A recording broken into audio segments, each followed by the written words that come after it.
আসসালামু আলাইকুম। আজকে ছিল বোনের বিয়ের দ্বিতীয় দিন, মানে বউ ভাত।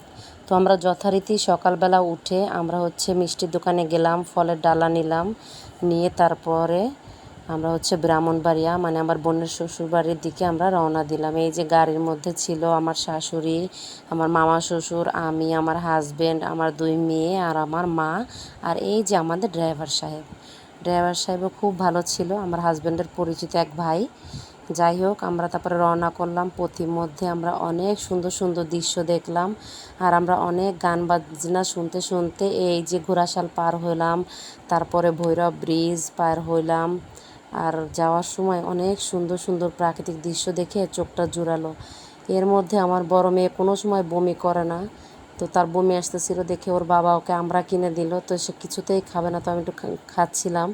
আর আমরা এই যে গানের তালে তালে একটু বিট উঠতেছিল। আর এই যে আমার পুচকু সোনা, সে লবণ দিয়ে মরিচ দিয়ে আমরা খাচ্ছিল। আর এই দেখো, সে মানে খুব ভাল লাগতেছে, সে যে ফিলটা করতেছিল সেটা বোঝাচ্ছে। যাই হোক, পথিমধ্যে এই যে আমাদের চাক্কা পাংচার হয়ে গেল, চাক্কায় হাওয়া নাই। তো এই যে ড্রাইভার সাহেব চাক্কাটা খুলতেছে, কি আর করা, গাড়ি চলে না, চলে না, চলে না রে, গাড়ি চলে না।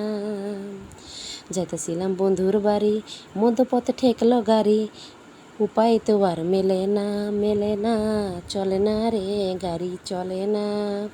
কি আর করা। তো এই যে ড্রাইভার সাহেব আর আমার হাজব্যান্ড মিলে চাক্কাটা নিয়ে গেল রিকশায় করে চাক্কাটা ঠিক করার জন্যে। যে এক্সপায়ার একটা চাক্কা ছিল সেটাও নষ্ট হয়ে গেল। তো পথিমধ্যে আমরা একটু ভিডিও টিডিও করলাম, একটা বাসায় গেলাম, তারপরে আবার এই যে গাড়ি ঠিক করে চাক্কা ঠিক করে তারপর আবার আমরা আমাদের গন্তব্যে মানে বোনের বউ ভাতে ব্রাহ্মণবাড়িয়ার দিকে রওনা হলাম।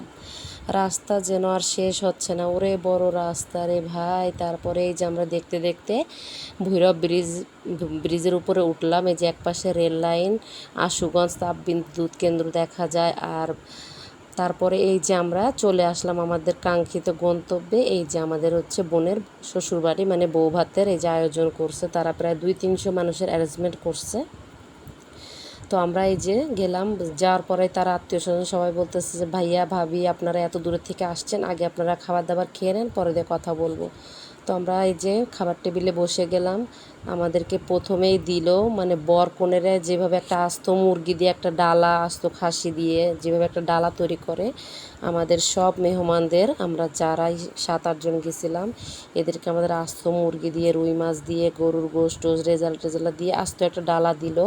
আর এই যে আমরা সবাই খুব তৃপ্তি সহকারে খাওয়া দাওয়া করে তারপর আমরা এই যে বাসায় আসলাম। বাসায় এসে এই যে পলিয়াপুর এখানে সুন্দর মাশাল্লাহ একটা গুলুমুলু একটা বাবু ছিল, আমরা সবাই মিলে কথাবার্তা করলাম, মিষ্টি খেলাম, চা খেলাম। খাওয়া দাওয়ার পরে তারপরে জামাই সাহেব আমাদের বলতেছে যে আপু চলেন আমরা ছাদে যাই, অনেক গরম, ভাল লাগতেছে না। তারপর আমরা এই যে ছাদে আসলাম, এত সুন্দর প্রাকৃতিক পরিবেশ। আর এদের বাড়ি যেহেতু ব্রাহ্মণবাড়ি একেবারে সিটিতে, পুলিশ সুপারের কার্যালয়ের পাশের বিল্ডিং। তো ছাদ এটা 11 তলা অ্যাপার্টমেন্ট।